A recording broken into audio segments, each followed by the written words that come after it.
Yo, what is up guys? It's the Goblin and welcome back to another Call of Duty Black Ops 4 video. Now this video is basically the last best class setup. I still will do a couple more weapons, but for the main assault rifles, SMGs, and tactical rifles, this will be the last one that I'm, talking about for the first time, which is the Saug 9mm. I don't know if that's exactly how you pronounce it, but that's how I say it. This is the last SMG, and this is a really good gun. The reason why it took me so long to make a class setup on this is not because it isn't a good gun, it's because I'm going through the prestiges, and this gun is unlocked at level 52, and of course you prestige at 55. So before I was working on the Swordfish, I was working on the Maddox, which I think I did use a prestige token on the Maddox to bring it through, which it turned out to be worth it because that gun is amazing. But this is the Saug 9mm, and this is the last of the SMGs for a class setup that I'm going to be making. Of course, as the game updates, I'll do best classes after patch it. There's still more to come, but this is for the first wave, the last SMG. So drop a like on this one, I would really appreciate that. Smack the like button, guys. I know this has been highly requested, and a lot of people want to know how I feel about this weapon, and I'm going to give that to you guys. I'm going to give you guys a good class setup to use this gun and to do good damage. I think this is a great rushing weapon in a game that doesn't really favor rushing.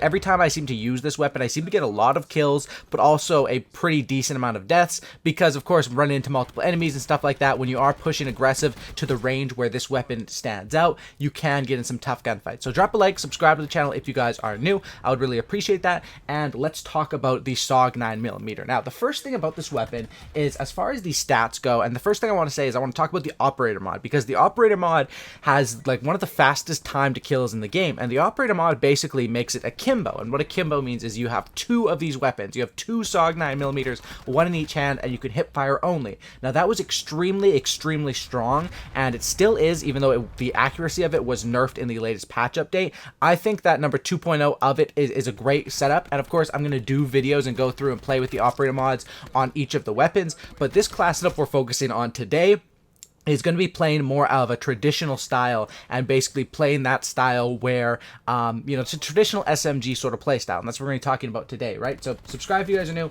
First thing about this weapon is, yes, the operator mod is very good, and yeah, I will make a best class setup with that, but this is like I just said, this is focused on normal core SMG gameplay. Now, good things about this weapon: 36 in the magazine, tied for the fastest reload speed with the GKS out of all the SMGs, almost the fastest ADS speed. When you throw quick draw on this thing, you have the fastest ADS speed out of any of the SMGs, basically instant. And this weapon also hits for a pretty good amount of damage. It will kill in basically 6 shots traditionally. At most ranges, you're going to kill in 6 shots, which with the fire rate of this weapon isn't even that bad. I definitely think this is a strong SMG when it comes down to it. But like I say on many other guns, a lot of the strengths come in either the core of the weapon or the class setup surrounding it, and a lot of the strengths for this weapon come with the class setup surrounding it. And what that class setup is because I'm basically, this gun has good default sights. I don't really have to worry about that.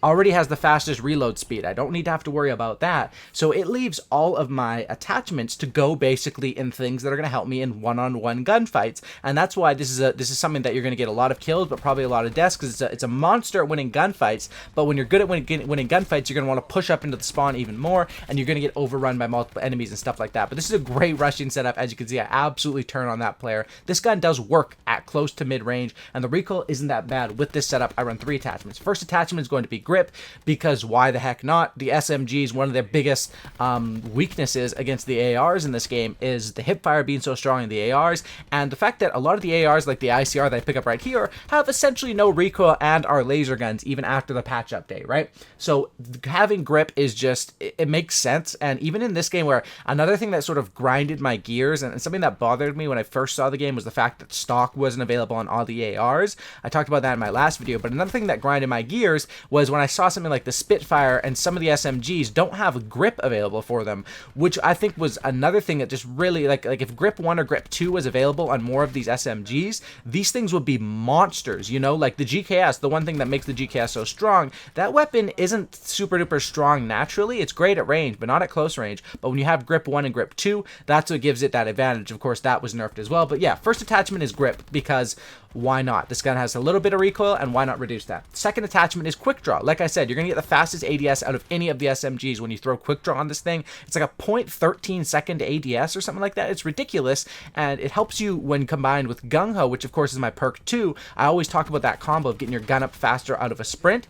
It's even faster. Like, this is the fastest you can go. Sort of like when I was playing with the MX9, and like if you go from an AR without quick draw to an SMG with quick draw, it's just worlds of difference. And that's one thing that's how it, the game is how it should be now, in the sense that you can win close range gunfights with SMGs, but I still think the SMGs are traditionally a little bit weaker. However, I would say this is definitely a top 3 SMG for me, and I know a lot of people put this as the #1 SMG. I'm not sure if I would put this as #1, but I think it's definitely top 3, maybe top 2. I don't know. This is a really good gun. I need to get some more playtime with it, but yeah, grip, quick draw, and then the third attachment, like I said, all of the attachments are for winning gunfights. That's what this setup is classed around, because that's how good this gun, that's where this gun exceeds. And I tried to make my class setups to be overpowered, to hone in on the strengths of the gun and either eliminate the weaknesses or double down on the strengths. And with this one, we're sort of double downing on the strengths.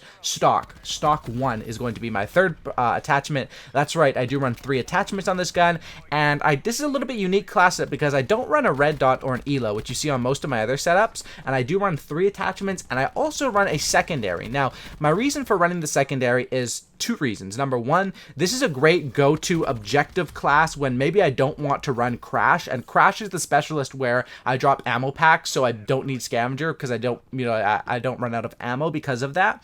But sometimes you might want to throw on an Ajax or a battery, especially in like Chaos Domination or Hardpoint or an objective mode, and this class setup fits playing the objective well. So if you want to do that, I leave the secondary there for 2 reasons. Number 1, I don't have fast mags, even though it does have tied for the fastest reload of an SMG. Sometimes you'll get caught, you might have to pull out that secondary, which comes out fairly quickly, a decent speed with this setup, and does a decent amount of damage. The RK7 Garrison, which is a burst, sort of like the RK5 pistol. It's not super duper strong in this game, but it's nice to have a secondary. And also in the case where I don't run Crash, in this gameplay I was, but if I want to go more objective heavy and run like an Ajax or something to go for like a lot of kills with the gun, like this is a great setup to get a lot of gun kills, and kills you get with your streaks are just bonuses basically, right? Or you still want to get streaks, of course, because that's how you get high kill games, but you guys know what I mean. The strengths of this is winning gunfights, and that's why I run, of course, stock right there, and then the secondary with the RK7. I think you guys kind of understand the secondary plays a part in running out of ammo. I can use that, maybe get 1 or 2 kills, steal the enemy's guns, just simple stuff like that, because you will run out of ammo with this class if you do not have Crash, or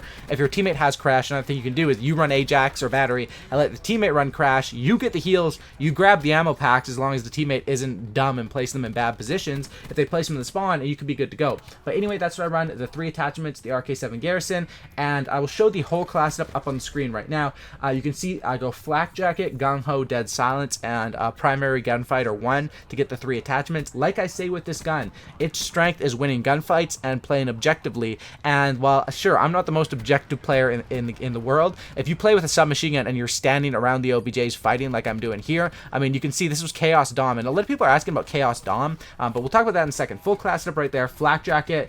You can swap that for Tac Mask if you want. Gung Ho, Dead Silence, and Acoustic. This is another setup where, like I say, Acoustic is a personal preference. It's because I have a really good headset. It's because, I play with my volume up most of the time. Sometimes I'll play with, like, listening to a podcast in the background, but either way, Acoustic still helps you with visual and audio because of the minimap thing, and I think it's just so damn good. But if you're someone that likes Stim Shot, I say go for it on this class. I say go for it with Stim Shot because this is a rushing sort of setup, and this is something where Stim Shot would play well with it, right? But that's the complete class setup that I have. As far as Chaos Domination, people have been asking about this game mode because I think a lot of people, it's new, not everyone knows about it yet. It's essentially Domination, but it's 6v6 instead of 5v5, and it's up to 300 points. So the rounds switch at 150, and you can capture flags like twice as fast or 3 times as fast. It feels like probably like 3 or 4 times as fast. It really only takes like maybe 2.5 seconds to cap a flag. That would probably be my guess. 3 seconds maybe. It's really fast to capture flags, especially if you have multiple enemies on it. So that's what makes this game mode chaotic. And because of the small map size and that usually objective game modes are 5v5 in this,